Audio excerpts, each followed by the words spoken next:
Berita hari ini kawan-kawan, ya. Pak Prabowo menunjuk warga negara Australia sebagai Direktur Utama PT DSI, PT Danantara. Kenapa rupanya, Pak? Udah habis rupanya orang-orang Indonesia yang berkompeten di bidang itu. Udah nggak ada lagi rupanya, Pak, stok orang-orang Indonesia, orang pribumi yang berkompeten, yang pintar-pintar, yang cerdas-cerdas di bidang itu. Sehingga Bapak menunjuk warga negara asing sebagai Direktur Utama PT DSI. Kalau kayak gini kapan lah kami ini makmur, Pak? Di saat kondisi ekonomi masyarakat Indonesia yang tertekan, di saat lagi banyaknya pengangguran, di saat lagi banyaknya masyarakat Indonesia yang S1, S2 tidak bisa mendapatkan pekerjaan, di saat yang sama pula Bapak mengangkat warga negara Australia sebagai Direktur Utama PT DSI. Miris sekali, Pak, betul. Miris sekali. Kami sudah capek-capek sekolah tinggi-tinggi, ada yang S1, S2, S3, menganggur, tidak bisa mendapatkan pekerjaan. Susahnya mendapatkan pekerjaan di Indonesia ini. Di waktu yang sama pula Bapak mengangkat warga negara Australia, warga negara luar Direktur Utama PT DSI. Dari sekian banyaknya orang Indonesia yang pintar-pintar, yang cerdas-cerdas, kita Indonesia ini, Pak, nggak kekurangan orang cerdas kita, ya. Banyak orang cerdas, banyak orang pintar. Hanya saja pemerintah nggak mensupportnya, ya, nggak mendukung. Diabaikan seperti ini. Nggak mungkin lah, Pak, nggak ada yang pintar orang Indonesia yang mampu di bidang itu, berkompeten di bidang PT DSI itu sebagai Direktur Utama. Nggak mungkin itu, Pak, ya. Sudah 80 tahun kita merdeka, tapi sedikit pun tidak ada kami merasakan hasil dari kemerdekaan itu. Pokoknya tadi pas ku baca berita ini, aku langsung teringat kata-kata Bapak yang mengatakan, "Hai, antek-antek asing!" Jadi sebenarnya dia ini seskap, wakil presiden, ajudan, perdana menteri, atau siapa sih? Kok semakin kesini perannya itu kelihatan banyak banget, ngintilin kemanapun Prabowo pergi. Karena yang kita lihat, dia itu bukan cuma ngurusin administrasi kabinet saja, tapi sering ngasih arahan ke menteri, ikut kasih instruksi, jadi jubir, bahkan kadang perannya itu lebih dominan daripada jabatan asli dia. Terus jika kalian lihat di podcast Bocor Alus, kok kesannya Pak Ted ini sudah dipersiapkan spesial banget, kayak udah digelarin karpet merahnya. Jadi apakah ini memang tupoksi terbaru seorang seskap sekarang ya? Atau emang ada peran politik yang lebih besar tapi nggak tertulis? Karena kalau cuman staf kabinet biasa, kenapa pengaruh dan panggungnya bisa segede ini? Bukan benci atau suka ya, ini soal transparansi dan kejelasan peran aja, supaya rakyat itu paham yang sebenarnya lagi pegang setir itu siapa.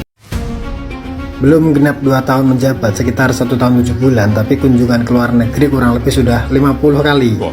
Ya memang sih, secara jabatan gak ada yang salah. Status beliau kan presiden, ngurusin diplomasi, investasi, kerjasama antar negara, itu memang penting. Tapi masalahnya gini, timing itu juga penting, bro. Rakyat di bawah itu lagi ngencengin ikat pinggang. Dolar naik, otomatis harga-harga juga ikut naik. Kerjaan makin susah, walaupun ada gajinya ya begitulah. Rakyat kerja overtime, gaji serasa part-time. Tapi mereka yang duduk di kursi pemerintahan, kerjaan part-time tapi gaji serasa overtime.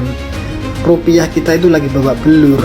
Ekonomi bikin orang itu hati-hati buat sekedar belanja kebutuhan. Kondisi sekarang ini lagi memprihatinkan. Jualan sepi, usaha kembang kempis, baru jalan dikit aja udah dipancekin sama negara. Tapi kok vibes pemerintah kayak bodoh amat. Rakyat dibutuhkan waktu mereka butuh suara saja. Lalu apa solusinya? Coba cari tahu bagaimana Islam itu ngopeni atau mensejahterakan rakyatnya. Kalian akan dapatkan jawabannya. Saya sudah instruksikan bahwa semua tingkatan sekolah-sekolah Indonesia harus belajar bahasa Perancis. sekolah-sekolah harus mulai bisa bahasa Perancis setelah beliau kunjungan ke Perancis kemarin. Nggak tahu ini jokes atau serius, tapi waktu beliau ke Korea Selatan, beritanya beliau ingin memperbanyak konser K-pop. Tapi kok waktu pidato di Indonesia bilangnya selalu anti asing ya. Bukannya nggak setuju belajar bahasa asing.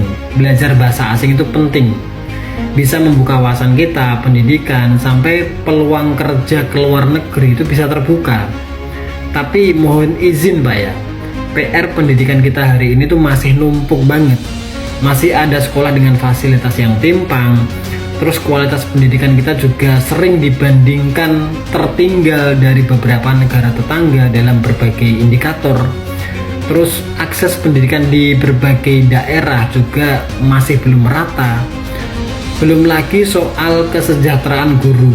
Masih banyak guru yang penghasilannya kalah sama karyawan MBG. Padahal mereka yang tiap hari berjibaku mencerdaskan anak bangsa.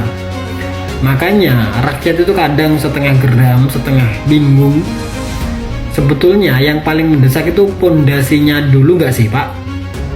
Sekolahnya layak, gurunya sejahtera, aksesnya merata, literasi dan kualitas belajar kita meningkat.